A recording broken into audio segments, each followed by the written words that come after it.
মোহাম্মদ সেলিম, আপনি আপনার রাজনৈতিক দেউলিয়াপানার চরম সীমা অতিক্রম করে ফেলেছেন।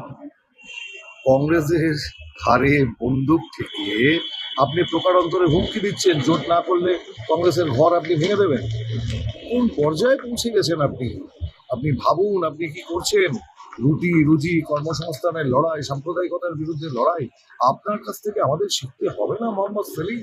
আমরা জানি কেন জোট করার জন্য আপনি মরিয়া হয়ে উঠেছেন। যে কোনো মূল্যে আপনাকে মালদা কিংবা মুর্শিদাবাদের একটা আসনে দাঁড়িয়ে এমএলএ হতে হবে। বিধায়ক হওয়ার লোভ আপনার জেগেছে। তা বিধায়ক হওয়ার লোভ যখন জেগেছে, একা একা লড়ুন, একা একা লড়ে বিধায়ক হন। কে বারণ করেছে? আমরা তো বারণ করতে যাইনি। আমাদের জোট প্রক্রিয়া, তার সিদ্ধান্ত আমাদের দলের নির্দিষ্ট একটি পন্থা মেনে করা হবে।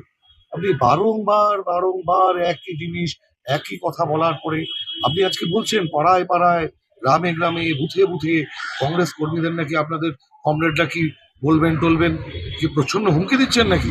এখনো হ্যাংওভার কাটেনি। এটা 2026 সাল। হ্যাংওভার কাটিয়ে উঠুন।